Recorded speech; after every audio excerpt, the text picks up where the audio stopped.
ഒറ്റ പടമില്ലേ എന്നാ case code പോലെയൊക്കെ ആക്കാനൊക്കെ നോക്കിയിട്ടുണ്ടെന്ന് എനിക്ക് തോന്നുന്നത്.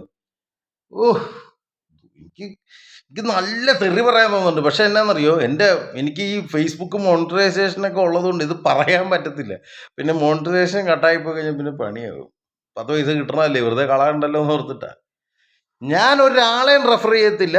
കൈ കാശ് 150 രൂപ കളയാൻ ഇത് പൊക്കോട്ടെ, 150 രൂപ പൊക്കോട്ടെ, സിനിമക്കാർ കൊണ്ടുപോയി രക്ഷപ്പെട്ടോട്ടെ, അതുകൊണ്ടിട്ട് ഈ പ്രൊഡ്യൂസർ രക്ഷപ്പെട്ടോട്ടെ എന്ന് തോന്നുന്ന ആരെങ്കിലും ഒക്കെ ഉണ്ടെങ്കിൽ അങ്ങനെയുള്ള ആൾക്കാർ പോയി കാശ് കൊടുത്ത് കണ്ടോ. അല്ലാതെ പണിയെടുത്ത് 150 രൂപയ്ക്ക് വീട്ടിൽ പിള്ളേർക്ക് ബിസ്ക്കറ്റ് മേടിച്ച് കൊടുക്കാം എന്ന് കരുതുന്ന ഒരൊറ്റ ആൾ പോലും ഈ പടം പോയി കാണരുത്. ആ 150 രൂപയ്ക്ക് വീട്ടിൽ കൊണ്ടുപോയി ആ കൊച്ചിന് ബിസ്ക്കറ്റ് മേടിച്ച് കൊടുത്തോ, നിങ്ങൾക്ക് ആ കൊച്ചിന്റെ വിശപ്പെങ്കിലും മാറ്റാം.